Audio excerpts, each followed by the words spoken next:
유엔이 이거 분담금이 또 우리 세금으로 지출되는데 유엔이 과연 그 정도 값어치를 하고 있나? 여전히 효용이 있어요. 이제 의사 표출을 할 수 있는, 그리고 다른 사람을 욕할 수 있는 무대. 그게 유엔이라고 지금 생각하시면 돼요.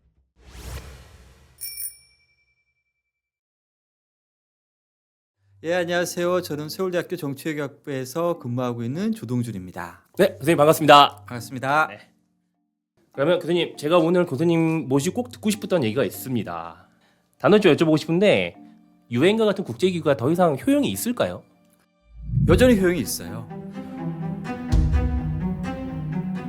5대 승전국이 지금 네. 전쟁을 벌이는 걸 제외하면 나름대로 잘 작동이 되는 거죠. 그러니까 지금 그 PK 활동이 이루어지는 경우도 있고, 그다음에 5대 승전국이 아닌 국가가 교전을 하는 경우에는 정전을 우리가 이제 요청을 해가지고서 정전이 이루어지는 경우도 있고, 실제로 보면 예를 들어 본다면 아프리카 같은 경우에 과거의 이름이 자이레라고 하는 나라 있잖아요. 지금 이 민주 콩고 공화국 그런 거 같은 나라에 만약 현재 PK와 같은 활동이 벌어지지 않는다면 우리가 생각하는 것보다 훨씬 더 심각한 아주 끔찍한 일들이 발생을 할 거예요. 그러니까 나름대로 유엔이 5대 승전국을 규제할 수는 없어요. 근데 5대 승전국 위에 다른 국가들이 뭔가 이 전쟁을 벌인다든가 이런 것들은 나름대로 규제할 수 있는 근거가 생기는 거죠. 그 근거는 대화를 나눠보면서 교수님께 차차 들어보기로 하고요. 교수님은 비록 아직까지도 필요가 있다고 말씀하셨지만 이런 무용론이 제기되는 건 어쨌든 현상인데 이 현상이 반복되는 좀 구조적인 이유가 있을까 한번 얘기를 들어보고 싶어요. 우선 유엔에 대한 이해를 이제 좀 하셔야 되는데요. 원래 유엔은 5대 승전국, 우리가 안보리 상임이사국 중심으로 돌아갈 수밖에 없도록 만든 제도예요. 그래서 역사적으로 따질 때는 유엔은 2차 대전의 산물이거든요. 그럼 승전국의 입장에서는 가장 큰 고민이 뭐냐면 이 패전국이 다시 무상해서 또 싸움을 걸어오는 거예요. 그러니까 그거를 아마 한 50년 동안의 그러한 그 과거 주축국과 연합국 사이의 갈등이 있을 거를 대비하기 위해서 만든 제도가 지금 유엔이에요.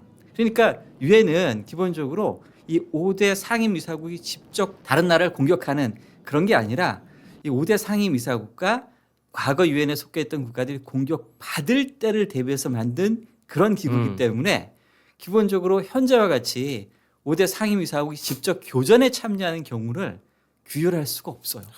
그러면 더더욱이 규제가 불가능하면 왜 있을 필요가 있냐 이런 비판이 좀 있을 것 같은데. 그렇죠. 규제가 불가능한 겁니다. 아직 대화 초장이지만 이런 생각이 계속 들어요.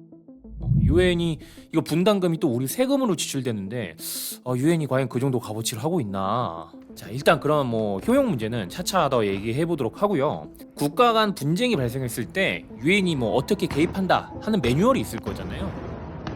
우선 첫 번째는 이렇게 말할 수 있어요. 분쟁이 발생하면 분쟁 당사국한테 싸우지 마라고 이제 권고안을 줄 수 있는 거죠.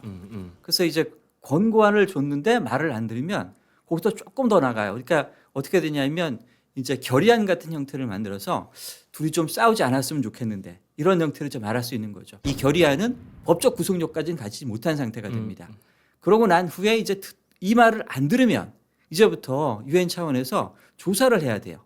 이게 왜 싸우는지, 누가 침략국인지 침략국이지 아닌지. 그래서 침략국이 확인이 되면 그 다음부터 이 침략 행위를 격퇴하기 위해서 이제 누구한테 가가지고서 이 활동을 해라 할 의향이 있는 국가가 있는가. 그러니까 이게 이제 위임이라 그러거든요. 그래서 그런 이제 위임을 주면 거기에 참여하는 국가들이 모여가지고서 진짜 다국적군을 구상하던 이 침략을 한 국가를 이제 때려줘 가지고서 현상을 복원시키는 거죠. 그게 원래 유엔이 생각한 매뉴얼이에요. 근데 이 매뉴얼은 2번밖에 작동이 안 됩니다. 그 두 분이 어떤 경우죠? 그게 우리가 겪었던 6.25 전쟁. 그다음에 1991년에 있었던 1차 걸프 전쟁. 그 우리나라 이제 6.25 전쟁 때는 예. 유엔이 어떻게 좀 지원을 하게 된지 그 과정을 좀 설명해 주면 좋을 것 같아요. 우선 이제 북한이 공격을 했죠. 네네. 그러니까 공격을 하고 난 이후에 첫 번째는 이제 교전 상황에 나오니까 가서 이 교전 상황을 멈춰라라고 우선 이제 권고안을 냈는데 그 권고안을 말을 듣지 않으니까 결국 가서는 현상 복원하기 위해 가지고서 안보리 차원에서 이제 이걸 뭐라 그러냐면 강제 이행 조치라 그래요. 예. 그래서 이제 침략을 했는데 너 되돌아가라고 그러는데 말을 안 듣잖아요. 그러면 그거를 이제 강제로 그 현상으로 되돌아가기 위한 그 작업을 하기 위해서 이제 군대를 동원한 일이죠. 그래서 이 강제 이행 조치가 시행된다. 그리고 그 강제 이행 조치의 주역이 미국이다라고 이제 결정이 된 거죠. 그러면 이제 그 결정이 되면 거기에 맞춰가지고 국가들이 와가지고서 유엔군을 구성해서 싸웠던 거죠. 근데 여기도 약간의 벌써 매뉴얼부터 이 벗어난 게 나와요.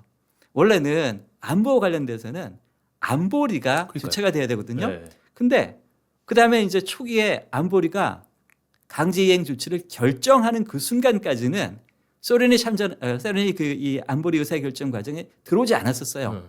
그러니까 그 여기 거부권을 가지고 있는 소련이 들어오지 않으니까 그 안보리 차원에서 강제이행 조치를 실행한다라고 이제 결의안을 만들었죠. 근데 그 다음부터 문제가 생긴 거예요. 소련이 들어온 거예요. 그러니까 안보리가 그때는 마비가 돼요. 마비가 되면 어떻게 되는가? 꼼수가 있어요. 그러면 이거를 총회에다가 이 문제를 이관을 시켜놓은 거예요.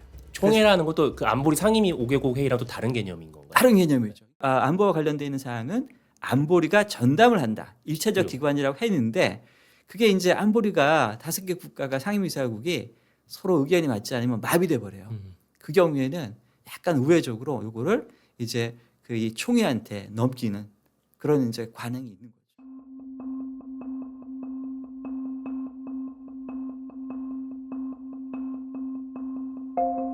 그런데 중요한 게 사실 매뉴얼대로 된 적이 역사적으로 몇 번 없다는 거잖아요. 그래서 PKO 평화유지군 활동도 좀 얘기해 보고 싶은데 평화유지군이 좀 있긴 있지만 좀 오합지졸이다, 제대로 된 활약을 하기 힘들다, 뭐 이런 비판도 계속 있더라고요. 너무 당연해요. 지금 이제 실제 PK 활동을 잘 할 수 있는 군대는 한국군, 그죠? 미군, 프랑스군 네. 이런 군대예요. 네. 그러니까 기본적으로 군기도 잘 돼 있고 장비도 잘 돼 있고 그다음에 병참 지원도 잘 할 수 있는 군대죠. 근데 그런 나라들은 그 병사들이 가서 거기서 만약 이 불의의 사고를 당했을 경우에 국내정적 부담이 있는 거예요. 그러니까 그러다 보니까 실제 PK 활동을 잘 할 수 있는 국가들은 안 가려고 그래요.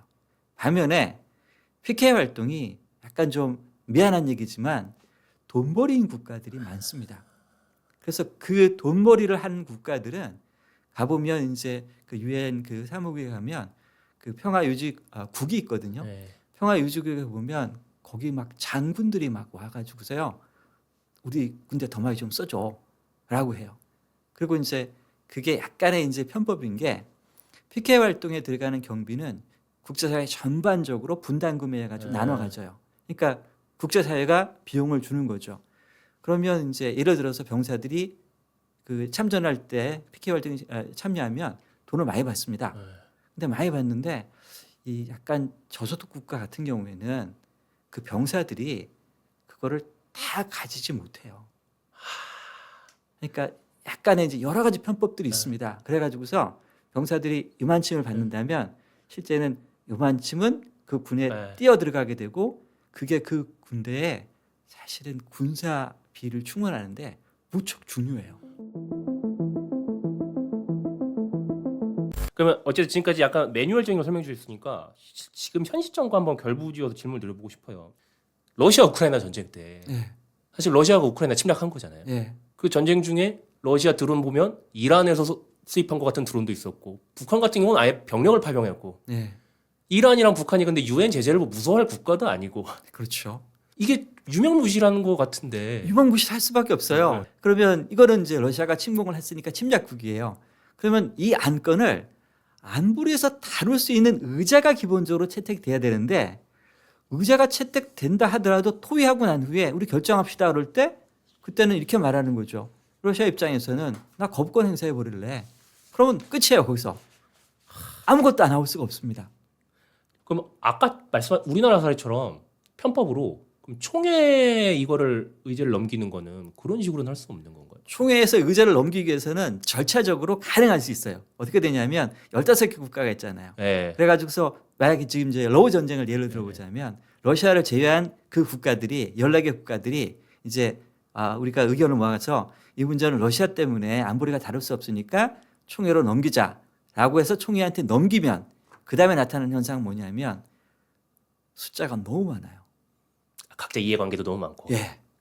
의사결정을 할 수가 거의 없습니다. 그러니까 우리가 6.25 전쟁 당시에 우리가 총회가 결의를 할 수 있었던 건 뭐냐면 그때는 사이즈가 지금 신생국립국가가 참여하지 않았기 때문에 가능했던 거예요. 그때는 자유지정에 소속돼 있는 국가가 절대 다수, 그리고 그 절대 다수의 숫자를 하더라도 20개 국가 정도밖에 안 돼요. 그 정도는 모아가지고서 그죠. 총회에서 의견을 모을 수 있어요. 근데 지금에 오면 거의 200개 국가가 됐잖아요. 200개 국가가 어떤 통일된 목소리를 낸다? 현실적으로 불가능합니다. 그래서 사실 요걸 좀 여쭤보고 싶어요. 트럼프가 작년 2025년에 하필 유엔 80주년이었나요? 잔치상에 참여한 손님들한테 조롱을 하는 격이 때 이런 말을 했어요. 유엔이 하는 일은 강력한 어조의 편지를 쓰고 절대 이행하지 않는 것뿐이다. 공허한 말은 전쟁을 해결하지 못한다. 이 말은 솔직히 뭐 틀린 말이 없다 봐요, 저도. 근데 그 당시에 이 발언에 대한 세계 각국의 어떤 반응이 좀 궁금해요. 중위권 국가 아래에 있는 국가들은 네네.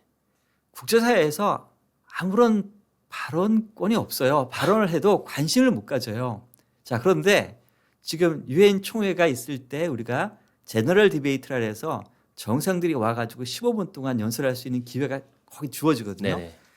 그 국가들의 입장에서는 자기가 국제사회에서 한번 스포트라이트 받을 수 있는 기회예요.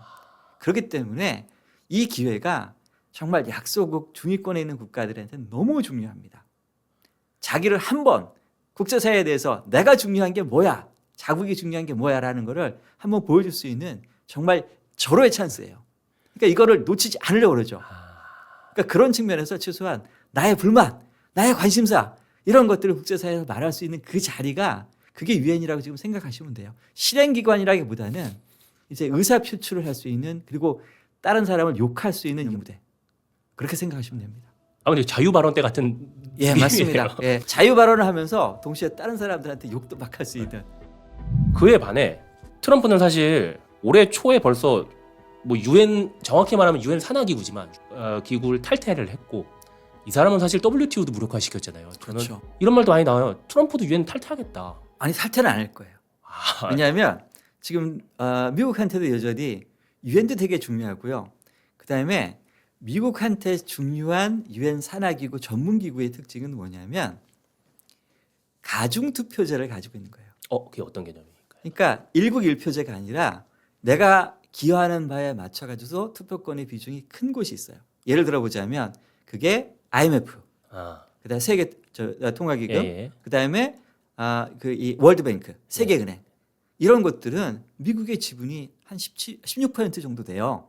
그러면 그 지분을 가지고 의사결정 과정에 자기가 원하는, 자기가 정말 반대하는 경우가 생기면 그거 막을 수 있어요. 그 투표권을 가지고. 그러니까 한 국가가 16%를 가지게 되면 중요한 의사결정을 하는 데는 85%의 동의가 필요하거든요. 그러니까 IMF나 월드뱅크 같은 경우는 그거 막을 수가 있는 거죠. 그러면 그런 국제기구에서는 미국이 빠져나갈 이유가 전혀 없어요. 그래서 사실 트럼프가 탈퇴했다는 그 산하 기구들 보니까 뭐 기후 협약과 관련된 그런 기구들, 뭐 에너지 정책에 관련 기후 그렇죠. 기구들, 뭐 그러니까 한마디로 트럼프의 미국 우선주의에 좀 방해가 될 수 있는 그런 기구들이 많긴 그렇죠. 하더라고요. 네. 그럼 어쨌든 교수님은 그럼에도 불구하고 트럼프가 유엔에서 굉장히 중요한 지위를 맡고 있는 상임위 5개국의 한 자리를 내놓을 것 같지는 않다. 절대 그럴 일 없습니다. 하나 더 돌아가자면 네. 이게 단순한 트럼프 현상이 아니고요. 지금 WTO를 무력화시킨 첫 주자는 오바마 대통령이에요. 오? 예, 오바마 대통령이 바로 우리가 이제 그 WTO에서 분쟁이 발생하면 위에 상소할 수 있는 제도가 있잖아요. 네네네. 그 상소에 평가할 수 있는 위원들을 임명하지 않는 시작한 사람은 오바마 대통령이에요. 그렇기 때문에 네. 지금 이제 이거는 미국 근본적인 변화, 국내 정치 변화 때문에 그래요. 흔히 말하는 트럼피즘의 영향이라고도 볼 수 있고 교수님은 그 이전부터라고 보시는 것 같은데 국제기구에 대한 어떻게 보면 조롱, 냉소, 그리고 각자 도생주의, 어떻게 보면 각국의 우선주의 이런 흐름이 트럼프가 뭐 흔히 말하는 11월 재선이 안 될 수도 있고 언젠가 임기가 끝날 텐데 그 이후에는 그러면 어느 정도 복원이 될 건지. 예를 들어서 민주당 쪽에서 누가 된다면 약간 복원될 거예요. 네. 외형적이에요. 하지만 그게 미국의 본심은 아니에요. 그러니까 미국의 본심은 근본적으로 국내 정치의 문제예요. 지금 지구화로 인해서 피해를 본 집단이 있는 거죠. 과거에 미국의 제조업이 강했을 때 그때는 가가지고서 중산층이 일할 수 있는 곳이 많았었잖아요. 고등학교 졸업하고 나가지고서 충분히 먹고 살 만한 많은 직장들이 있었습니다. 그러니까 지구화를 거치는 과정을 통해서 미국에 있었던 그 제조업들이 다 밖으로 나왔습니다. 자, 그러다 보니까 지구화의 피해자들이 너무 선명한 거예요. 1990년대 미국이 여전히 세계 시장에서 경쟁력을 가졌을 때는 WTO 얼마나 좋아요. 규칙에 따라서 움직이고. 근데 그게 30년이 지났잖아요. 근데 미국이라는 나라가 그 경쟁력을 잃어버린 거예요. 이거는 전 세계적으로 여러분 세계 경쟁력을 가지면 자유무역하자 그래요. 규칙에 기반해서 하자 그래요. 영국 그랬고요. 미국 그랬고 모든 나라들이 그렇습니다.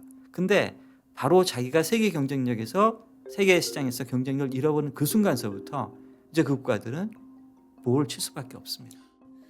이렇게 얘기 들어보면 저는 더더욱 유엔이 과연 필요가 있는가 이런 좀 회의론이 많이 드는데 교수님은 서두에 그래도 유엔은 효용이 아직 있다 이렇게 말씀하시잖아요. 혹시 이유를 이제부터 좀 본격적으로 얘기를 해보면